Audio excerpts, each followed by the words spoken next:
Doctor Parveen Rind Sindh high court पहुंच गई। Media से गुफ्तगू में उन्होंने कहा कि शहीद बेनजीर भुट्टो यूनिवर्सिटी में उन पर तशद्दुद किया गया। हॉस्टल में बच्चियां खुदकुशी नहीं करती बल्कि लटकाया जाता है और रिश्वत भी ली जाती है।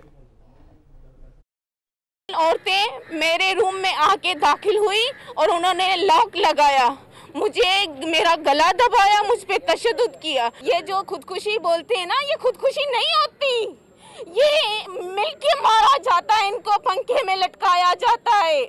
जब इनकी डिमांडें, इनकी मांग पूरी नहीं होती तो ये खुदकुशी का एक नाम देते हैं। हमें जो अपने पेरेंट्स पॉकेट मनी देते हैं, बेटा आप खुश रहें, आप खाएं पिएं, हम वो पॉकेट मनी हम इन दरिंदों को देते हैं, रिश्वत लेते हैं ये हमसे। शायद मैं नहीं भागती, मुझे भी यही नाम दिया जाता डॉक्टर परवीन ने खुदकुशी की, लेकिन खुदकुशी हम नहीं करते, हमें मारा जाता है, हम खुदकुशी नहीं करते।